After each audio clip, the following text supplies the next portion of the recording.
బాబా side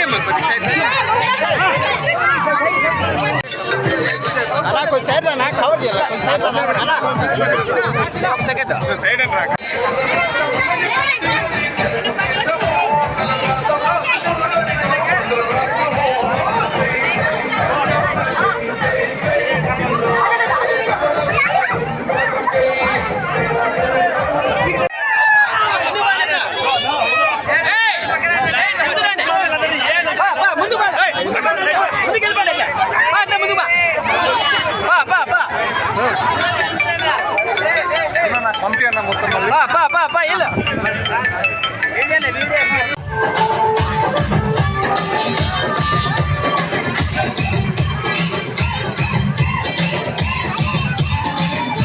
అన్నారు, మన కులమే కాదన్నారు అంటారు, అన్నీ అంటారు. అదే రాజకీయాలు అన్నీ ఉంటాయి. నేను బీసీ కాదన్నారు. నేను ఓడిపోవడానికి కారణం కూడా ఇవన్నీ ఉన్నాయి. సాయి కుమార్ని కలవాలంటే హైదరాబాద్ స్టూడియోలో పడిగాపులు పడాలి అని కూడా నా మీద ప్రచారం చేశారు. కానీ నేను గెలిస్తే తప్పకుండా మీతోనే ఉంటానని మాట ఇచ్చాను.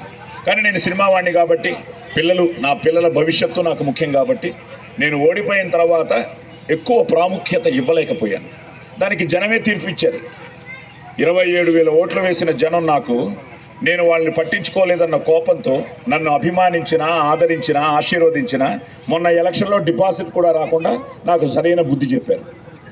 కాబట్టి ఎందుకంటే దానికి ఓటే, అది మనం ఆలోచించాలి. ఆ ఓటే మీ చేతుల్లో ఉంది. సాయి కుమార్ అని ఓటేసేయలేదు. అన్నా నువ్వు వచ్చావు, నేను గెలిపించాలనుకున్నావు, ఏదో 1,500 ఓట్లతో ఓడిపోయావు, ఆ తర్వాత మమ్మల్ని పట్టించుకున్నావా అని అడిగారు. అది నా తప్పే. కానీ గెలుచుంటే ఇంకోలా ఉండేది. ఓడిపోయాను కాబట్టి నాకు చిన్న బాధ ఉంటుంది. కానీ నేను చేసిన పెద్ద తప్పు నేను బాగేపల్లితో ఆ టచ్ పెట్టుకోలేకపోవడం. నేను అలా కంటిన్యూ అయితే 2014లో తప్పకుండా ఎమ్మెల్యే అయ్యేవాడిని. కానీ అప్పుడు మా పార్టీలో మీకు తెలుసు. సో ఇవన్నీ దృష్టిలో పెట్టుకుని నేను సత్యకుమార్ యాదవ్ గారితో ఎందుకు ముఖ్యంగా నేను మొన్న వచ్చాను, ఈరోజు వచ్చాను, రేపు ఉంటాను. దానికి కారణం ఏంటంటే ఈరోజు మోడీ గారి ప్రభుత్వం రావడం ఖచ్చితం. నేను ఎక్కడికి వెళ్ళినా ఈరోజు మాతాకి. దానికి కారణం ఏంటంటే 10 ఏళ్లలో ఆయన ఏమో 100/100 మార్క్స్ కాదు, 100/75 వేసుకుందాం మనం. ఇంకా 25 మార్క్స్ రావాలి అంటే ఆయనకి ఇంకొక ఛాన్స్ మీరు ఇవ్వాలి. దానికి కారణం పునాది వేశారు ఆయన. ఈరోజు కాశ్మీర్కి ఒకప్పుడు మనం వెళ్తే స్విట్జర్లాండ్లు ఏమీ పనికిరావు, అలాంటి అద్భుతమైన కాశ్మీర్ ఈరోజు స్విట్జర్లాండ్లో వెళ్ళి మన షూటింగ్లు చేసుకునే పరిస్థితి ఎందుకు వచ్చిందో మీరు ఆలోచించాలి.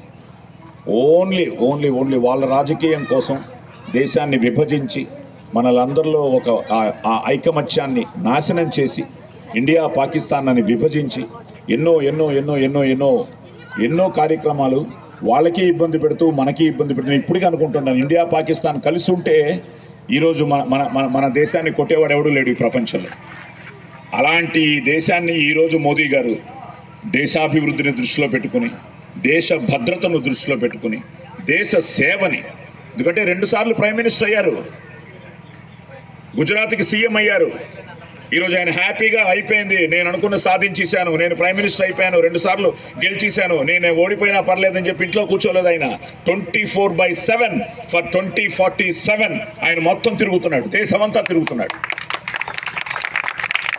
మనమే 2 నిమిషాలు ఎండలో నేను నడిచేటప్పటికి ఈ ఎండలో తట్టుకోలేక మధ్యలో ఎక్కడొక్కడో చిరుకోపం వస్తుంది.